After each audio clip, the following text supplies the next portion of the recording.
5 hours before he is destined to take a giant stride into history, Colonel John H. Glenn, Jr. squeezes into his spacesuit. His smiling face belies the 10 postponements of his flight that have kept him grounded. This morning, the weather over Cape Canaveral and in the pickup areas is better, and there's an air of optimism as the Colonel walks to the gantry elevator. Carrying his now familiar portable air conditioner, Glenn prepares to go to the 11th deck as clocks point to 6 a.m. Eastern Standard Time.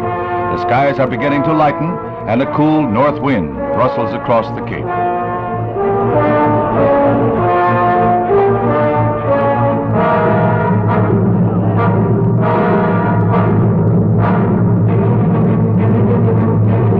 The Colonel's date with destiny comes 10 months after the Russians claimed an orbital flight by Yuri Gagarin, and less than a year after Alan Shepard blazed a suborbital trail for the U.S.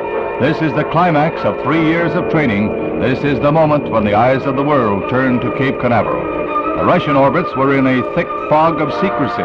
The United States stands or falls in the white-hot glare of worldwide publicity. In the capsule atop the Atlas missile, the Colonel will be strapped to a contoured couch. Once in flight, the Mercury will be tilted so that the astronaut will ride backwards. The seconds tick off as his rendezvous with space approaches. The hatch cover causes a slight delay when a defective bolt is discovered. Then, millions are moved to silent prayer.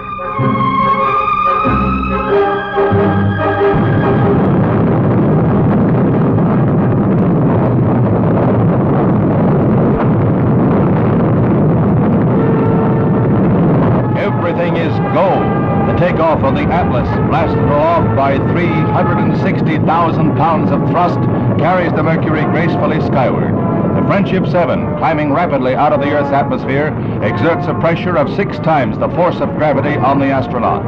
Loud and clear, he reports back to Mercury Control, reading off his instruments, commenting on his reactions, all as coolly and calmly as if he was commuting on the 827. Glenn is able to control the yaw and pitch of the vehicle himself. Now comes the moment when the Mercury is turned so that Glenn will be seated facing backwards. He checks with ground control.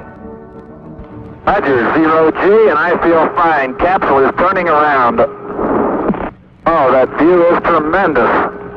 Roger, turnaround has started. Capsule turning around, and I could see the booster during turnaround just a couple of 100 yards behind me. It was beautiful. Roger, 7. You have a go, at least 7 orbits. Roger, understand go for at least 7 orbits. Actual pictures of Glenn in the capsule will give scientists the opportunity to study his reactions as he passes over the Canary Islands, Africa, the Indian Ocean, Australia, back across the Pacific and over the United States. He speeds at 17,500 miles an hour, reaching a high point of 160 miles and a low altitude of 99 miles. Each of the 3 orbits takes about 90 minutes. 3 times the Colonel sees the sun rise within a period of 4 hours and 56 minutes. 3 times around the globe for a trip of 81,000 miles before he re-enters the Earth's atmosphere, a shield protecting the astronaut from the intense heat.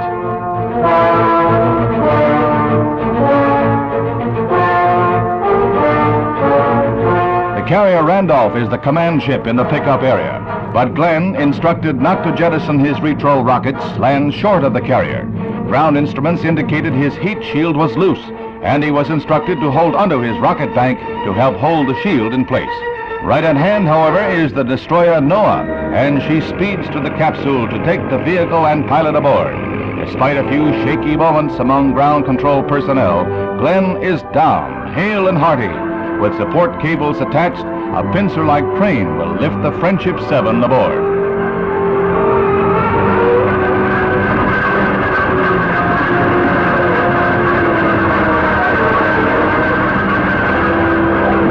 End of a saga. The now famous Friendship 7 is safely lashed to the deck of the destroyer, and the crew prepares to help Glenn from the capsule.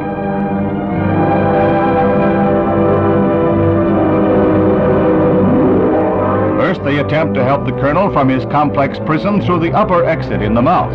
They encounter difficulties, and so it is decided to blow off the escape hatch cover. First glimpse of the conquering hero, Colonel John H. Glenn. He left his footprints among the stars. He has a grin as wide as the path he blazed as he rests briefly before being flown to the carrier Randolph by helicopter.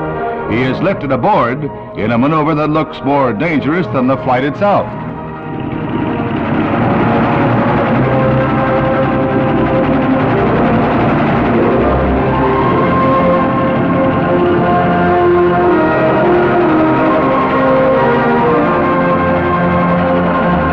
The helicopter takes him to the Randolph for a debriefing and examinations by medical men.